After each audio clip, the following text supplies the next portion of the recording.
whether it's a metro project or a sanitation project, the risks are there. So I feel so happy to be here tonight. We got to meet many of the men who were alive and happy, but they were all shooken up, as you said. It was quite traumatic for them to go through that. So we thank them. Many of them were good union workers, LIUNA workers, and they go to work every night at this time doing their job. But it turned out well and happy, and I'm grateful for that. We will, of course, as the sanitation district, be looking into exactly what happened, what caused this, and do everything we can to prevent anything else like this from happening, as they will continue this project until it goes to the end at White Point. With that, I'm going to introduce my good friend, City Council member who was not a colleague in Congress, Tim McCosker. Yeah. Thanks very much. Tim McCosker, T-I-M-M-C-O-S-K-E-R, councilman of the 1-5, the 15th Council District in Los Angeles. And I just want to say that I, too, am grateful. While we had the failure on this tunnel, the emergency response was perfect, absolutely perfect. We all got notified, as we should. We rushed to get here. When I got here, I was getting calls from LA PD about whether or not we needed to secure the perimeter. It was already secured. It was well secured.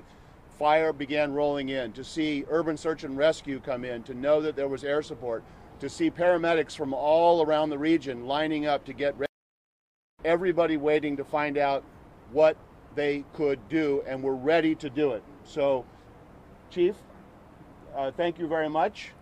Fire Chief, thank you very much. Mayor, Supervisor, this was emergency preparedness that was prepared and was ready to go, and thank God it was not needed. These workers are highly skilled working men, in this case all men, but men and women in LIUNA are highly skilled. This is a highly technical, difficult project, and they knew exactly what to do. They knew how to secure themselves to the train that brought them back. They knew all of the signals. As we spoke to them, they talked about their relief as they saw every piece of their emergency preparedness come together. So thank goodness for the good people that were down in the tunnel. Thank goodness for the folks on top who were ready to respond. We could not be more grateful. This could have come out so differently, and thank God it didn't. With that, I think we are concluded. We can open it up for questions. We're going to start with Tom and then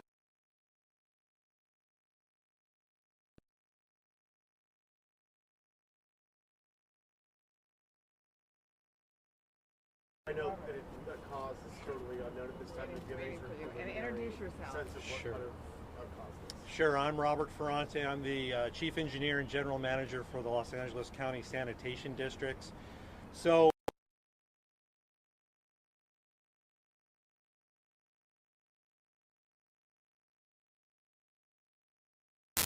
the supervisor said, to White Point.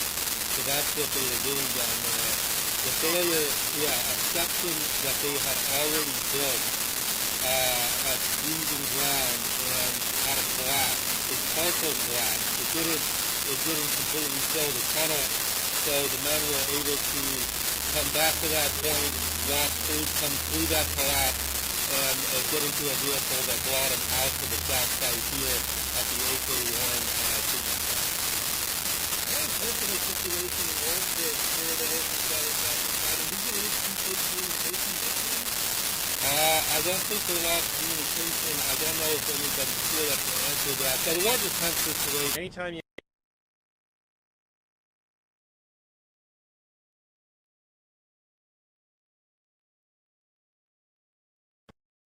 make their way through the damaged section of the tunnel. So yeah, it was very scary. As I just want to reiterate, we're very fortunate. No one was hurt, and the response was phenomenal to be there to check everybody out and make sure they're okay. And we still don't know the preliminary cause?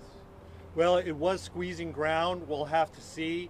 I think somebody had mentioned anytime you tunnel underground, you encounter different conditions in different locations.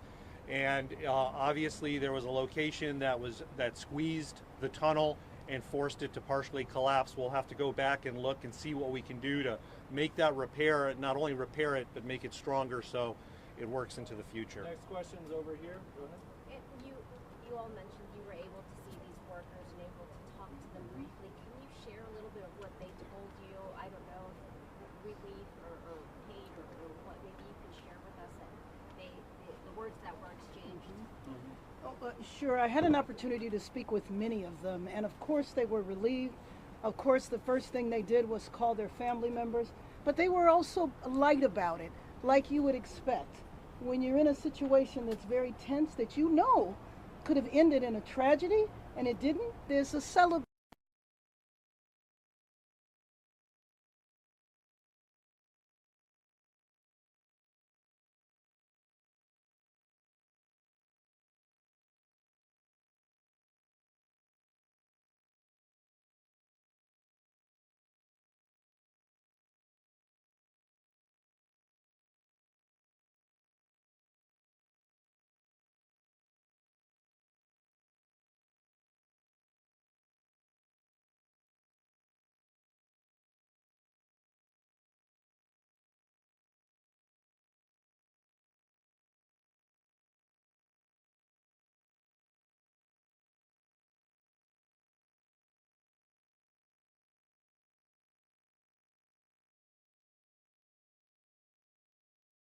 No, not at this point.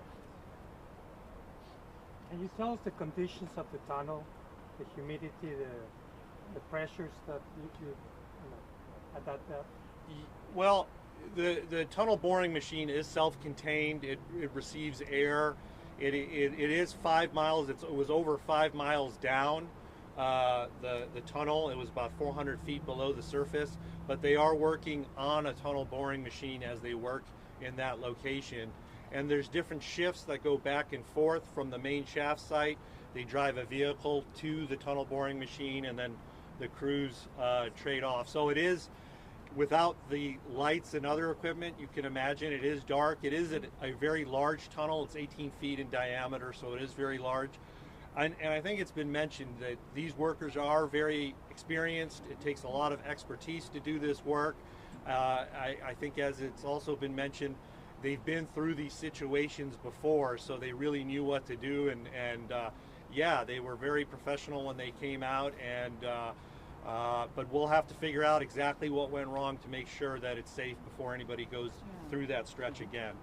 Any other questions of the cameras? Clara? Good? All right, Okay, thanks so thank much. If folks are interested in Spanish, Chief is available for that as well.